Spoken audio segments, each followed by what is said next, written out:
โอ้เบิ่งขอสิถ่ายเลยจะอยากถ่ายรูปมาบ่เบาโมสิถ่ายให้และเบาโมสิให้พวกเจ้าติดตามเลยเด้อ ติดตาม2ยูทูบเบอร์เบาโมหาก็เฮ็ดใหม่พี่น้องนี่เด้อสาวๆที่ผู้ใดสนใจ4คนนี่เนาะ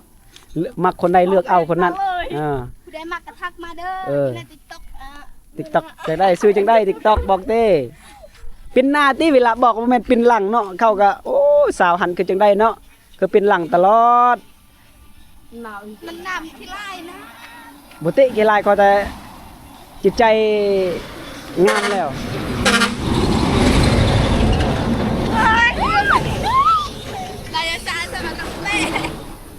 โอเคมากกว่าสิถ่ายรูปพวกเจ้าสบายดีพี่น้องตอนนี้ก็มาพอเบามวยเนาะพอดีเบามวยสิกลับเมืองสมวยเนาะก็ได้พ่อผู้สาวอยู่แคมป์ทางพี่น้องแล้วก็เลยมีโอกาสได้ถ่ายพวกน้องๆเขาเนาะโอเคเขาจะไปถ่ายนำกันหรือไปสัมภาษณ์เขาเบิ่งเนาะนี่เนาะก็เลยไปหาเขาเบิ่งก็เลยสิถ่ายรูปนี่แหละ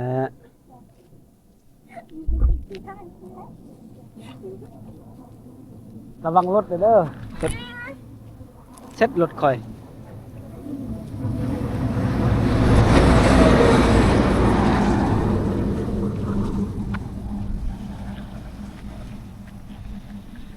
โอ้5 โมงเลย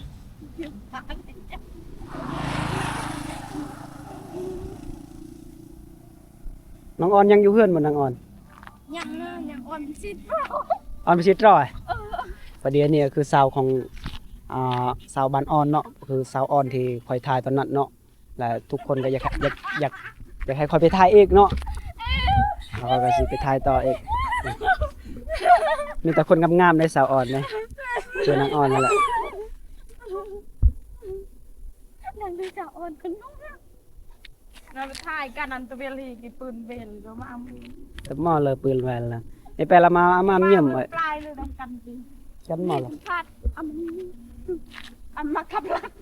เนี่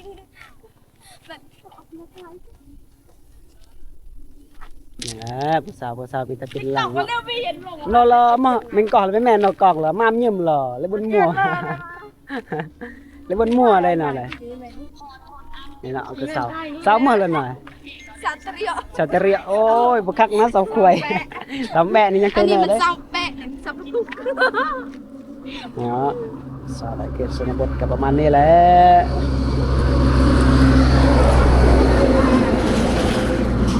พวกเขาไปยูรถข่อยก่อนข่อยยานเด้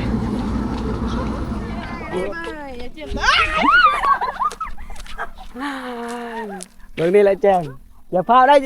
มาเข้ากล้องนี่ไปยังมีเพื่อนมาแล้วpernahให้แปลเหรอแบะด้วยโอ้งามเด้สาวในเขตชนบทเนาะคือสาวบ้านตะหวกพี่น้องตะหวกน้อยเด้ตะหวกใหญ่พอดีอยู่ลุ่มหั่นแหละป้าได้หรือไม่งามเลยเด้สำนี่กายนี่กับบ่มีแล้วเนาะติก็บอกให้ยืนหลังล่ะไอ้บนหูบเราท้ายยนหูบเหรอแล้วทรงเอาโอ้ยานเด้งามมากงามเอ้ยเลยเม็ดโตงามนะไอ้ไปยนเฮียนโง่อยู่แต่เฮียนเฮ็ดเวียกซอยพ่อแม่เนาะอดเอาตั้งใจเฮ็ดเวียกระวังรถเด้อระวังรถถ่ายรูปอ่ะโอเคเดี๋ยวจะส่งให้ดอกไม่ยากดอกเวลาคักๆเด้อให้มันครบ4 คนเด้เอาไว้มีแต่3 คนบ่สิถ่ายมาเข้ากล้องระวังรถได้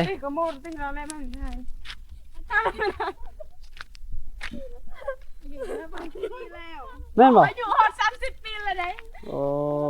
ข่อยมัน100 ปีแล้ว50 ปีแล้วสาวตะโอ้ยนะพี่น้องสาวตะโอ้ยในเขตชนบทในหมู่บ้านตะหวกนะพี่น้องพอดีบ่าวมวยก็ได้มาแต่หมู่บ้านประจูเนาะก็เลยได้พ่อสาวตะโอ้ยคนงามเนาะสาวโต้มันหักเดียวใจดีโอ้สาวสมวยไม่ได้ ว้าวเสมอหลายใจเนาะ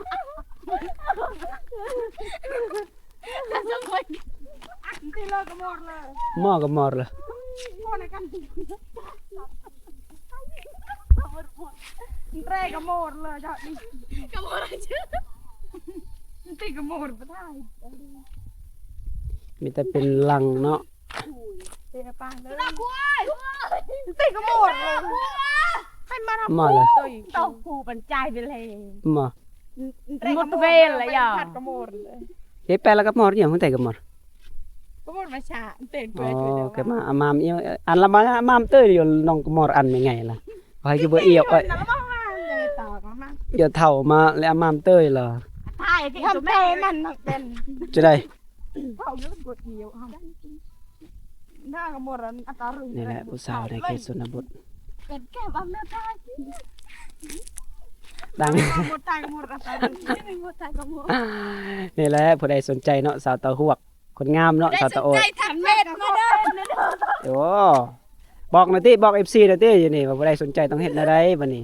บางทีนี่ ใจกระทักไปทัน บ่ฮู้เด้เขาบ่ฮู้เฟซนี่บอกชื่อเฟซแหน่ ตีไปสัมผัสอ่ะกระดานที่เขาเร่เด้อว่าจอย มาสัมภาษณ์เยี่ยมเลยอันโปะแต่เนาะ นั่นแหละ อายุก็ประมาณ14 15นั่นแหละพวกนี้บางทีก็บ่ถึงบ่น้อยๆอยู่นะน้อยแต่โตเนาะแต่ใจบ่น้อยเลยแม่นว่า ใจลอยแล้วได้ตอนนี้เนี่ย มันลอยปีแล้ว โอ้หลายปี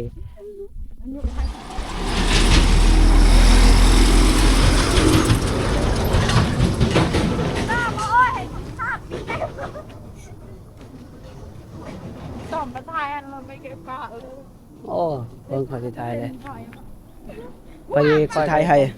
แล้วบ่าวมวยสิให้พวกเจ้าติดตามเลยเด้อ ติดตามช่องยูทูบเบอร์บ่าวมวยหาก็เฮ็ดใหม่พี่น้องนี่เด้อสาวๆที่ผู้ใดสนใจ4คนนี่เนาะมักคนใดเลือกเอาคนนั้นผู้ใดมากระทักมาเด้อในติ๊กต็อกTikTok จะได้ซื้อจังได้ TikTok บอกเต้ปินหน้าติเวลาบอกว่าแม่นปินหลังเนาะเขาก็โอ้สาวหันคือจังได้เนาะคือปินหลังตลอด มันน้ำที่ไล่นะ บ่ติกี่ลายก็แต่จิตใจงามแล้ว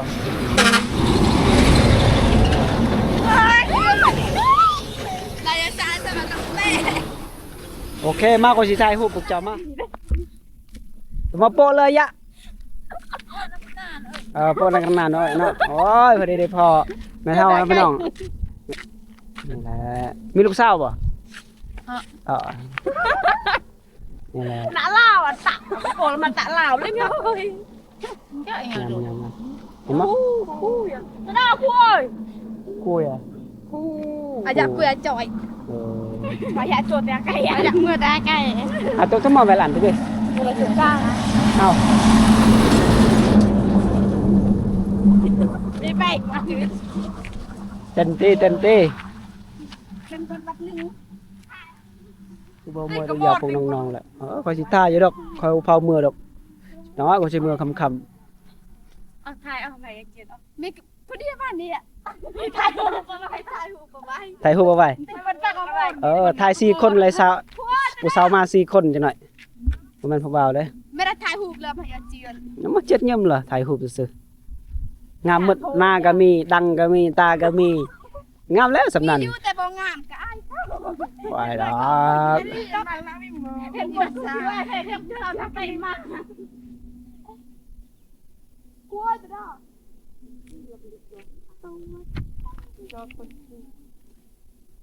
นี่แหละบ่หมอก็ได้ถามได้หยอกพวกน้องๆเพิ่นเนาะถ้าผู้ใดสนใจเนาะก็สามารถติดต่อบ่าวมวยได้นะพี่น้องระวังรถเด้อล่ะเอ้ยรถเด้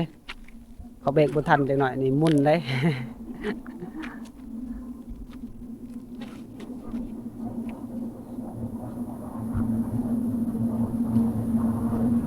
จัดรถเลยนี่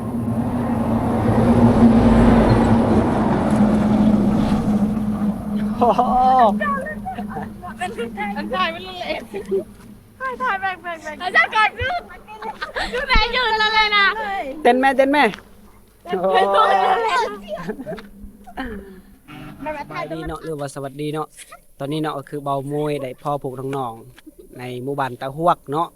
ก็เลยได้พออยู่แคมป์ทางก็เลยบ่มวยก็ได้ทายพวกน้องๆเพิ่นเนาะเลยพวกน้องๆเพิ่นก็ยังอายกองแน่บ่แม่นว่าเขาสิขี้คุยเนาะนิสัยเขาก็ดีอยู่เนาะ